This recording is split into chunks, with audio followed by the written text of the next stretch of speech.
നിങ്ങൾ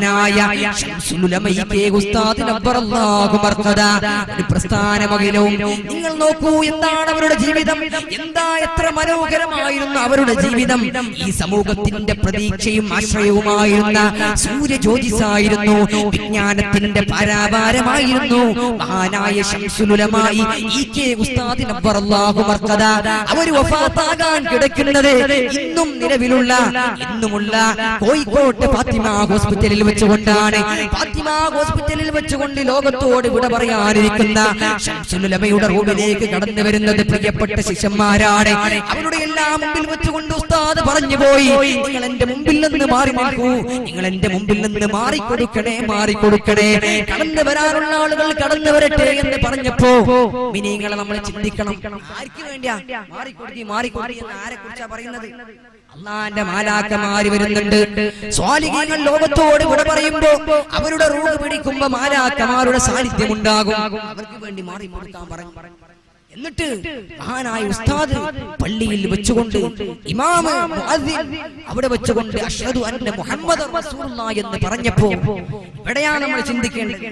അഷ്ഹദു അന്ന മുഹമ്മദർ റസൂലുള്ളാഹ്, എന്റെ ഹബീബിന്റെ പേര് കേൾക്കുമ്പോ, എന്റെ റസൂലിന്റെ പേര് കേൾക്കുമ്പോ, മുഹമ്മദ് എന്ന പേര് കേൾക്കുമ്പോ ഈ ഫാത്തിമ ഹോസ്പിറ്റലിന്റെ കിടപ്പറയിൽ ഞാൻ കിടക്കുകയോ എന്നോർത്തുകൊണ്ട് കിടപ്പറയിൽ നിന്ന് എഴുന്നേൽക്കാൻ ശ്രമിച്ചു പോയി. വഫാത്തിന്റെ റൂഹ് പിടിച്ചുകൊണ്ടിരിക്കുന്ന വേളയിൽ പോലും, അത്തരത്തിലുള്ള പ്രയാസപ്പെടുന്ന വേളയിൽ പോലും കിടപ്പറയിൽ നിന്ന് എഴുന്നേൽക്കാൻ വേണ്ടി ശ്രമിച്ച ഈ സമുദായത്തിന് നേതൃത്വം നൽകിയ 40 വർഷത്തോളം സമസ്തയുടെ ജനറൽ സെക്രട്ടറി ആയിരുന്ന മഹാനായ ശൈഖുനാ ശംസുൽ ഉലമായി ഇ.കെ. ഉസ്താദ് നബ്ബറല്ലാഹു മർഖദ, ഇവരുടെ ജീവിതമാണ് നമ്മൾ നമ്മുടെ ജീവിതത്തിലേക്ക് കൊണ്ടുവരേണ്ടത്. നോക്കൂ നിങ്ങളെ, പാണക്കാട് സയ്യിദ് ഉമർ അലി ശിഹാബ് തങ്ങൾ ലോകത്തോട് വിട പറയുന്നത് ഒരു വെള്ളിയാഴ്ച രാവിലാണ്. വെള്ളിയാഴ്ച രാവിലെ ലോകത്തോട് വിട പറയുന്നതിന്റെ തലേ ദിവസമാണ് വീട്ടിലേക്ക് പണിയെടുക്കാൻ വേണ്ടി ഒരു ജോലിക്കാരനെ വിളിച്ചത്. പണിയെടുക്കാൻ വേണ്ടി അയാളോട് പറഞ്ഞുത്രേ, ഈ കാണുന്ന പറമ്പൊക്കെ ഒന്ന് വെട്ടണം, ഈ കാടൊക്കെ ഒന്ന് വെട്ടി ഒഴിവാക്കാൻ വേണ്ടി പറഞ്ഞു. കാടൊക്കെ വെട്ടി ഒഴിവാക്കിക്കൊണ്ട് കാശ് വാങ്ങാൻ വേണ്ടി തങ്ങളുടെ അടുക്കലേക്ക് വന്നപ്പോ തങ്ങൾ പറഞ്ഞു അത്രേ, ആ തൊടുവിലൊക്കെ നടന്നു കാണി തങ്ങൾ ഇങ്ങനെ നോക്കിയപ്പോ ഒരുപാട് ചെറിയ ചെറിയ കുട്ടികൾ ഇങ്ങനെ പൊന്തിക്കിടക്കുന്നത് കണ്ടപ്പോ മഹാനായ പണക്കാട്ടെ നൂറ് മകളിലെ പണ്ഡിതൻ അഖില ബൈത്തിന്റെ തിളങ്ങുന്ന നക്ഷത്രം പാണക്കാട് സയ്യിദ് ഉമർ അലി ശിഹാബ് തങ്ങൾ വീട്ടിലേക്ക് പണിയെടുക്കാൻ വന്ന ആ മനുഷ്യനോട് പറഞ്ഞു അത്രേ, എന്തിനാ ഈ കുട്ടികളെ ഇവിടെ ബാക്കി വെച്ചത്, അതൊന്ന് പീതറിഞ്ഞാൽ എന്താ എന്ന് ചോദിച്ചു പോയി. പണക്കാട്ടെ ഇന്നേവരെ അസ്തമിക്കാത്ത ജീവിതം നയിച്ചു പോയ സയ്യിദ് ഉമർ അലി ശിഹാബ് തങ്ങൾ ചോദിക്കുമ്പോ ഈ പണിയെടുക്കാൻ വന്ന ആള് ചോദിച്ചു അത്രേ, നിങ്ങളെ സാധാരണ ഇങ്ങനെയല്ലേ മുറിക്കാറുള്ളത്, പീതറിയേണ്ട ആവശ്യം സാധാരണ വരാറില്ലല്ലോ, എന്തുകൊണ്ടാണ് തങ്ങൾ ഇങ്ങനെ പറയുന്നതെന്ന് ചോദിച്ചപ്പോ വളരെ ദീർഘദൃഷ്ടിയോടുകൂടെ മരണത്തെ സ്വാഗതം ചെയ്ത ആ പണ്ഡിതൻ പറഞ്ഞു അത്രേ, അഖില ബൈത്തിന്റെ സൂര്യജ്യോതിർഗോളം അവിടെ വെച്ചുകൊണ്ട് പറയുന്നു, പ്രിയമുള്ളവരെ ചിന്തിക്കേണ്ട വാക്കുകളാണ്. നാളെ ഇവിടെ ഒരുപാട് ആളുകൾ ഒരുമിച്ച് കൂടാനുള്ളതാണ്, ഒരുപാട് ആളുകൾ ഈ തൊടുവിൽ ഒരുമിച്ച് കൂടാനുള്ളതാണ്, അവർക്ക് സൗകര്യം ചെയ്തു കൊടുക്കണമെന്ന് പറഞ്ഞു. അതിന്റെ അടുത്ത ദിവസമാണ് മഹാനായ പാണക്കാട് സയ്യിദ് ഉമർ അലി ശിഹാബ് തങ്ങൾ വെള്ളിയാഴ്ച ദിവസം, വെള്ളിയാഴ്ച രാവിലെ എന്ന് ചൊല്ലിക്കൊണ്ട് വളരെ സന്തോഷകരമായ രീതിയിൽ ലോകത്തോട് വിട പറഞ്ഞു പോയി.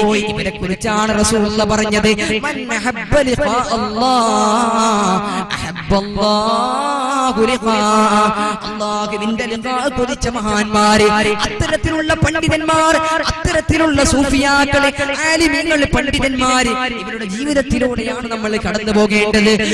നിങ്ങൾ സമസ്തയുടെ ട്രഷററായിരുന്ന മഹാനായ പയറന്നൂർ പി.പി. ഇബ്രാഹിം മുസ്ലിയാർ എത്ര സുന്ദരമായി കൊണ്ടാണ് ലോകത്തോട് വിട പറഞ്ഞത്. വഫാത്താകുന്നതിന്റെ തലേ ദിവസമാണ് പ്രിയപ്പെട്ട ഭാര്യയെ വിളിച്ചുകൊണ്ട്, സഹധർമ്മിണിയെ വിളിച്ചുകൊണ്ട് അവർ പറഞ്ഞു പോയി, ഇതാ എന്നെ കുളിപ്പിക്കാനുള്ള സോപ്പെന്ന് പറഞ്ഞുകൊണ്ട് കൊടുക്കുന്നു. ഞാൻ മരണപ്പെടുമ്പോൾ എന്റെ പ്രിയപ്പെട്ട സഹധർമ്മിണിയോട് പറയുന്നു, അവരോട് പറഞ്ഞു അത്രേ, നാളെ ഒരുപാട് ആളുകളുടെ മുഖം പ്രകാശിക്കുന്ന ദിവസമാണ്. ഒരുപാട് ആളുകൾ അവളുടെ മുഖം പ്രകാശിക്കുമെന്ന് പറയുന്ന ആയത്ത് ഓതി കൊടുത്തു. എന്നിട്ട് ആ മഹാനുഭാവൻ പറഞ്ഞു കൊടുത്തു അത്രേ, സുന്നത്തി ജമാഅത്തിന് വേണ്ടി കഠിനാധ്വാനം ചെയ്തുകൊണ്ട് ഈ സമുദായത്തിന് യഥാർത്ഥമായ ദീനിന്റെ ഹക്കിന്റെ ശബ്ദം ഉയർത്തിപ്പിടിക്കാൻ വേണ്ടി കഠിനാധ്വാനം ചെയ്ത പണ്ഡിതന്മാര് ഇവരുടെ മുഖങ്ങളിൽ പ്രകാശിക്കുന്ന ദിനമാണ് കടന്നു വരാനുള്ളതെന്ന് പറഞ്ഞുകൊണ്ട് ലോകത്തോട് കൂടെ പറഞ്ഞു പോയ സമസ്തയുടെ ട്രഷററായിരുന്ന മഹാനായ പറന്നൂർ ഉസ്താദ്, ഇവരാണ് മരണത്തെ സ്വാഗതം ചെയ്ത പണ്ഡിതന്മാര്. നിങ്ങൾ മഹാനായ സൈനുൽ ഉലമ ചെറുശ്ശേരി ഉസ്താദിനെ അല്ലാഹു ബർക്കത. എത്ര മനോഹരമാണ് അവിടുത്തെ വിയോഗം. അവിടുത്തെ വിയോഗം പറയാതെ ഞാൻ ഇവിടുന്ന് വിരമിക്കുന്നില്ല. ഞാൻ പഠിക്കുന്ന ദാറുൽ ഹുദാ ഇസ്ലാമിക് യൂണിവേഴ്സിറ്റി, ആ സ്ഥാപനത്തിന്റെ ചാൻസലറും സമസ്തയുടെ ജനറൽ സെക്രട്ടറിയുമായിരുന്നു മഹാനായ ശൈഖുനാ സൈനുൽ ഉലമ ചെറുശ്ശേരി ഉസ്താദ്. ഞങ്ങൾക്ക് വളരെ അടുത്ത് പരിചയമുള്ള പണ്ഡിതനാണ്. എന്നും ഞങ്ങൾ കാണാറുള്ള മുഖമാണത് മഹാനായ സൈനുൽ ഉലമ. കഴിഞ്ഞ വർഷം ഉസ്താദ് അവர்கள் ക്യാമ്പസിലേക്ക് വന്നപ്പോ, വഫാത്തിന്റെ 45 ദിവസങ്ങൾക്ക് മുമ്പ് ദാറുൽ ഹുദയുടെ ക്യാമ്പസിലേക്ക് വന്നപ്പോ ഉസ്താദ് ഇങ്ങനെ വന്നു. ക്ലാസ് എടുക്കാൻ വേണ്ടി വന്നതാണ്. അവസാനമായി ക്ലാസ് എടുക്കുന്നത് എന്താണെന്നറിയുമോ? ശറഹ് മുസ്ലിമിലെ മരണത്തെ കുറിച്ച് പറയുന്ന ഒരു ഹദീസാണ്. ഒരു സ്വഹാബിയുടെ വിയോഗം അത് വർണ്ണിക്കുന്ന ഹദീസ്. അത് പറഞ്ഞുകൊണ്ടാണ് മഹാനായ ഉസ്താദ് അവസാനത്തെ ക്ലാസ് അവിടെ അവസാനിപ്പിക്കുന്നത്. ക്ലാസ് അവസാനിച്ചു.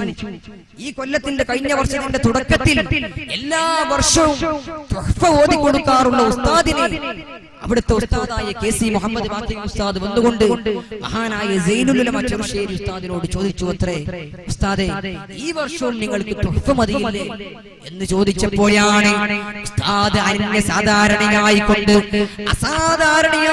ഉസ്താദ് പറഞ്ഞു അത്രേ, എല്ലാ വർഷവും തുഹ്ഫ ഓതി കൊടുക്കാറുള്ള എനിക്ക് ഈ വർഷം എനിക്ക് വേണ്ടത് തുഹ്ഫയും ശറഹ് മുസ്ലിമാണെന്ന് പറഞ്ഞു പോയി ആ പണ്ഡിതൻ. എനിക്ക് ഈ വർഷം ശറഹ് മുസ്ലിം വേണം. എന്തിനാണ് ഹദീസിന്റെ ഗ്രന്ഥം ഉസ്താദ് ആവശ്യപ്പെടുന്നത്? പഠിപ്പിക്കാൻ വേണ്ടി ഹദീസിന്റെ ഗ്രന്ഥം എന്തിനാണ് ആവശ്യപ്പെടുന്നത്? ഒരു ഹദീസ് പഠിപ്പിച്ചു കൊടുക്കുമ്പോ ഒരുപാട് തർലിയത്തും ഒരുപാട് സ്വലാത്ത് ചെല്ലാൻ കഴിയും. അത്തരത്തിലുള്ള പുണ്യം എനിക്ക് ലഭിക്കട്ടെ എന്നോർത്തുകൊണ്ട് എന്നിട്ട് ഉസ്താദ് പറഞ്ഞു അത്രേ, എല്ലാ മഹാന്മാരും അവരുടെ ജീവിതത്തിന്റെ അവസാന വേളയിൽ കാളമ്പാടി ഉസ്താദാണെങ്കിലും ശംസുല്ലമയാണെങ്കിലും ഏത് പണ്ഡിതനാണെങ്കിലും അവരുടെ വിയോഗ വേളയിൽ അവസാനമായി കൊണ്ട് പഠിപ്പിച്ചത് അത് ഹദീസിന്റെ ഗ്രന്ഥങ്ങളായിരുന്നു. അതുകൊണ്ട് ഹദീസിന്റെ ഗ്രന്ഥം എനിക്ക് വേണമെന്ന് ചോദിച്ചു വാങ്ങിയ മഹാനായ ശൈഖുനാ സൈനുൽ ഉലമ ഉസ്താദ് റൂമിലേക്ക് വന്നു. ഉസ്താദിന്റെ റൂമിലേക്ക് തിരൂരങ്ങാടി ഭാഗത്ത് നിന്ന് ഒരുപാട് ആളുകൾ ഫത്വ ചോദിക്കാൻ വേണ്ടി വന്നിട്ടുണ്ട്. ഇവർക്ക് ഇങ്ങനെ ഫത്വ പറഞ്ഞു കൊടുക്കുന്നതിനിടയിലാണ് ഉസ്താദിന് ക്ഷീണം വന്നതും ഉസ്താദിനെ ഹോസ്പിറ്റലിലേക്ക് കൊണ്ടുപോകാനെന്നതും. ഉസ്താദിന്റെ റൂമിൽ നിന്ന് ഉസ്താദ് ഇങ്ങനെ പുറത്തേക്ക് ഇറങ്ങുമ്പോ ഖാദിമിന്റെ കയ്യിൽ തന്റെ ഉസ്താദിന്റെ താക്കോല് കൊടുത്തപ്പോ മഹാനായ ഉസ്താദ് ഇങ്ങനെ ഉസ്താദിന്റെ റൂം ഇങ്ങനെ നോക്കുകയാണ്. ഉസ്താദ് ഇങ്ങനെ സ്ഥാപനത്തിന്റെ ഓരോ സ്റ്റെപ്പുകളും ഇറങ്ങിക്കൊണ്ട് കാറിലേക്ക് കയറുന്നത് വരെ ദാറുൽ ഹുദയുടെ ഓരോ സ്റ്റെപ്പുകളും ഇങ്ങനെ നോക്കിക്കൊണ്ടിരിക്കുകയാണ്. അവസാനമായിട്ട് CH ഉസ്താദ് ദാറുൽ ഹുദയെ അവസാനമായി നോക്കിയതുപോലെ ആ വിജ്ഞാനത്തിന്റെ കർമ്മശാസ്ത്ര കുലപതിയും അവസാനമായി കൊണ്ട് ദാറുൽ ഹുദയെ അങ്ങ് നോക്കുകയാണ്. ദാറുൽ ഹുദയുടെ 4 ഭാഗവും നോക്കി ഉസ്താദ് അവറുകൾ എന്നിട്ട് ദാറുൽ ഹുദയിൽ നിന്ന് കാറിൽ കയറിക്കൊണ്ട് ഹോസ്പിറ്റലിലേക്ക് പോകുമ്പോ മഹാനായ സൈനുൽ ഉലമ അവസാനമായി കൊണ്ട് പാരായണം ചെയ്തത് ഫാത്തിഹ സൂറത്തായിരുന്നു. ഇയ്യാക നഅ്ബുദു വഇയ്യാക നസ്തഈൻ. റബ്ബേ, നിന്നെ ഞങ്ങൾ ആരാധിക്കുന്നു, എന്നോട് ഞങ്ങൾ സഹായം തേടുന്നു എന്ന സൂറത്തുൽ ഫാത്തിഹ ഓതിക്കൊണ്ട് ഉസ്താദിനെ ഹോസ്പിറ്റലിലേക്ക് കൊണ്ടുപോയപ്പോഴും ഉസ്താദിന്റെ കയ്യിലേക്ക് തസ്ബീഹ് മാല കൊടുക്കുമ്പോഴല്ലേ എന്റെ പ്രിയമുള്ള മുഅ്മിനീങ്ങളെ സഹോദരന്മാരെ ചിന്തിക്കേണ്ട പഠിക്കേണ്ട ചരിത്രമാണിത്. ഉസ്താദിന്റെ കയ്യിലേക്ക് തസ്ബീഹ് മാല കൊടുക്കുമ്പോ സംസാരിക്കാൻ കഴിയാത്ത ഉസ്താദിന്റെ തസ്ബീഹ് മാല കൊടുക്കുമ്പോ തസ്ബീഹ് മാല മറിക്കാനുള്ള പവർ കൊടുത്തത് റബ്ബാണ്. എന്തുകൊണ്ടാണ് അങ്ങനെ ലഭിച്ചതെന്നറിയുമോ? ജീവിതം മുഴുവനും ദിക്റിലെ സദാ ദിക്ർ ചൊല്ലിക്കൊണ്ട് വലിസാനുക റത്തുബും ബിദിക്രില്ലാഹ്, എല്ലാ സമയവും ദിക്ർ ചൊല്ലിക്കൊണ്ട് സ്വാലിഹീങ്ങളുടെ നാവുകൾ ഇങ്ങനെ നനഞ്ഞുകൊണ്ടിരിക്കും. ഇത്തരത്തിലുള്ള നാവായിരുന്നു ഉസ്താദിന്റെ നാവ്. ഇത്തരത്തിലുള്ള വ്യക്തിപ്രഭാവത്തിനുടമയായിരുന്നു ഈ അടുത്തായി നമ്മളോട് മൺമറഞ്ഞു പോയ മഹാനായ സൈനുൽ ഉലമ ചെറുശ്ശേരി ഉസ്താദ്. നിങ്ങൾ മഹാനായ അലക്കരസി കോയക്കുട്ടി മുസ്ലിയാർ നഫറല്ലാഹു മർഖദ ഈ അടുത്തായി നമ്മളോട് വിട പറഞ്ഞു പറഞ്ഞു പോയ ഈ പ്രസ്ഥാനത്തിന് വേണ്ടി തായ്മയോടുകൂടെ വിരകത്തോടുകൂടെ സദസ്സുകളിൽ കയറി വന്നുകൊണ്ട് വളരെ വിരകത്തോടുകൂടെ പ്രാർത്ഥനയ്ക്ക് നേതൃത്വം നൽകിയ പണ്ഡിത സൂര്യനാണ് മഹാനായ കോയക്കുട്ടി ഉസ്താദ് റബ്ബറല്ലാഹു മർക്കദ.